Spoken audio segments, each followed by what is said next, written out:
Ingatan juga nanti ada dua. Ada ingatan mekanis, ada ingatan murni. Ingatan mekanis itu, hafalan itu ingatan mekanis sebenarnya. Kalau kalian kuliah terus disuruh menghafalkan, itu yang kerja ingatan mekanis. Bisa mengulang tapi tanpa kesadaran. Di situ ilustrasinya kayak burung beo, itu kan ingatan mekanis. Beberapa hewan juga punya ingatan mekanis. Kayak hewan sirkus, itu yang dimainkan ingatan mekanis. Jadi kalau kalian, kok ada ya gajah bisa dilatih gitu, jangan-jangan gajah punya akal misalnya kan gitu. Enggak, itu yang main ingatan mekanis. Lumba-lumba bisa ngitung loh, 5 kali 5 dia bisa itu. Itu ingatan mekanis, diulang-ulang terus sehingga dia hafal. Jadi itu jenis ingatan pertama. Ya kita butuh ini, kalau kita enggak refleks tadi, insting itu kan ingatan mekanis. Kalau rangsangannya tepat, ya dia akan keluar begitu. Cuma ini minus kesadaran. Jadi ingatan mekanis itu sifatnya otomatis. Bangun tidur, sikat gigi, terus wudhu, terus sholat. Ini kalau tanpa kesadaran, ini mekanis. Ingatan mekanis itu yang mendorong terus kita jadi kayak mesin. Hidup secara mekanis. Saya tidak tahu sejauh mana kita sadar tentang hidup kita, tapi hati-hati jangan jatuh di sini. Nanti kalau di backsound, hidup mekanis itu ya hidup yang kayak mesin, mekanistik. Bisa ditebak, mesti begitu terus. Kalau disenggol mesti begitu, kalau diajak guyon mesti begitu, kalau dimarahi mesti begitu, itu mekanis namanya. Jadi tubuhmu meresponnya secara apalan. Jadi tidak ada kesadaran di situ. Pokoknya ngaji ya duduk paling depan biar dapat minum dulu, terus kalau minumnya habis itu terus sampai bersesi-sesi, itu namanya mekanis.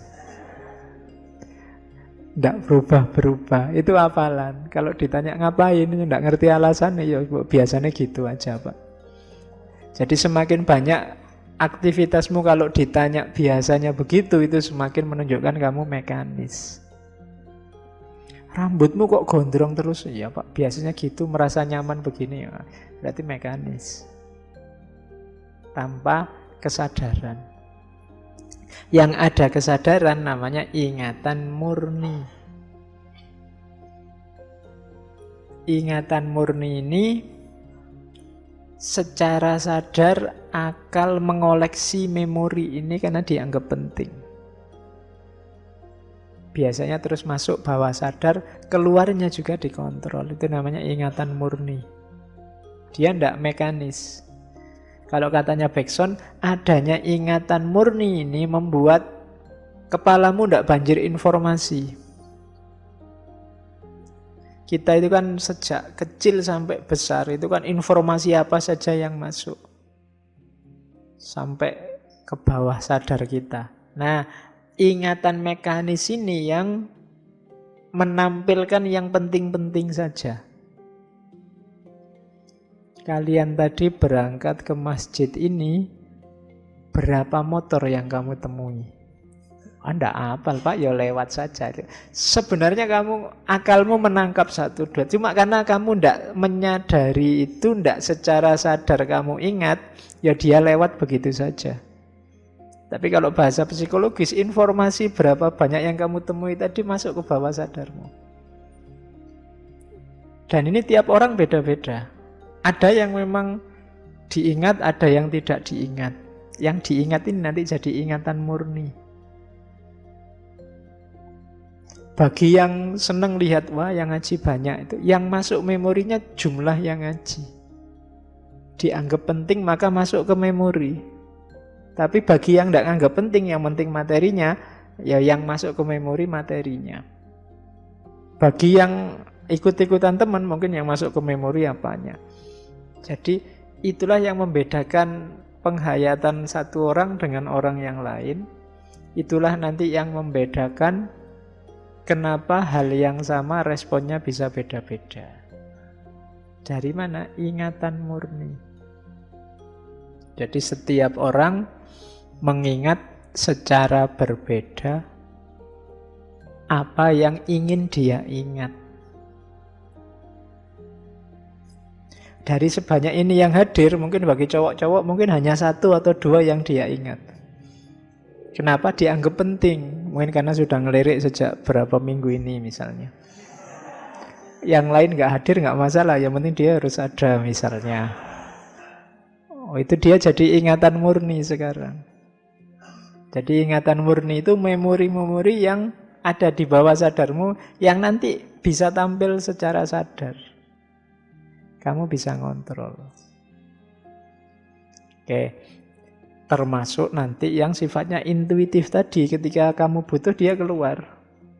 Karena tadinya sudah kamu anggap penting, maka dia terkoleksi di bawah sadarmu. Sehingga pas kamu butuh dia keluar. Memori itu keluar.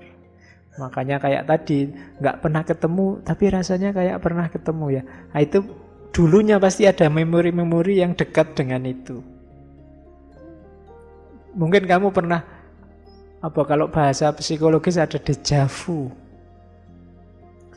Rasanya kok pernah kesini ya Pak, padahal tidak pernah loh saya itu. Kemungkinan dulunya kamu pernah mengalami situasi yang sangat mirip dengan itu, dan itu terkoleksi di bawah sadarmu. Sehingga ketika ketemu peristiwa yang mirip itu, secara intuitif data itu naik ke atas. Terus kamu merasa, rasanya kayak gini ya, pernah ngalami juga.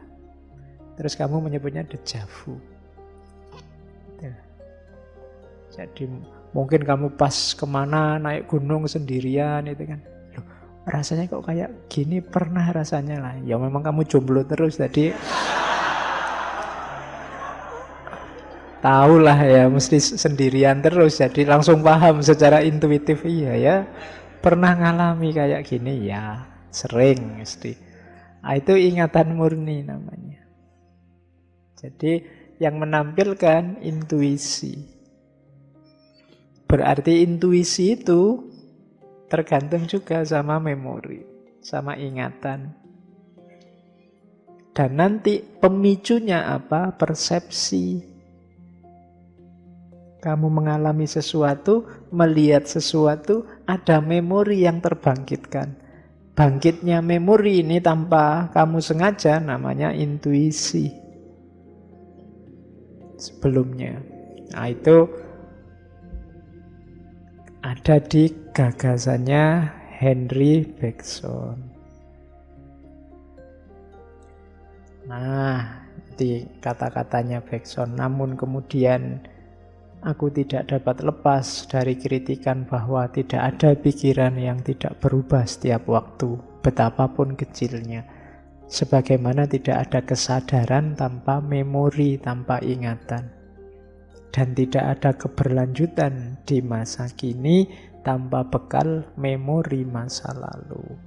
Jadi semua masa lalu, masa kini, masa depan itu ngumpul jadi satu dalam dirimu.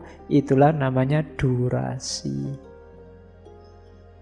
Ketika dia tampil, dia butuh pemicu persepsi, kemudian dibantu oleh memori, dihayati secara intuitif. Dari situ pengetahuan lahir. Itu yang ada di Henry Bergson. Yang ini kritik pada gaya positivistik. Ada yang bilang Henry Bergson ini kok kayak anti-intelektualisme. Kalau jawabannya Bergson ya bukan anti-intelektual, tapi melengkapi gagasan-gagasan sebelumnya tentang intelek dan pengetahuan. Karena teori-teori sebelumnya itu kurang lengkap. Oke, terus Nah, intuisi tadi pada akhirnya merupakan alat untuk menjangkau yang hakiki, hakikat. An absolute can only be given in an intuition, while all the rest has to do with analysis. Yang absolut, yang hakiki hanya bisa diberi, ditangkap lewat intuisi. Sementara semua yang lain itu pakai akal bisa, dia butuh analisis. Apa sih intuisi itu? We call intuition here the sympathy by which one transported into the interior of an object. Jadi intuisi itu orang menghayati. Menghayati itu apa sih? Memasukkan barang yang dibaca ke dalam diri. Jadi, atau bahasa lainnya mengalami, bukan membaca. Dari situ lahir pengetahuan intuitif. Makanya disebut pengetahuan langsung. Jadi intuisi itu datanya langsung muncul dalam dirimu karena kamu ngalami sendiri. Tanpa harus kamu cari keluar. Jadi ada transportasi, ada simpati yang memindahkan sesuatu yang kamu baca ke dalam dirimu. Di situ nanti disebut intuisi.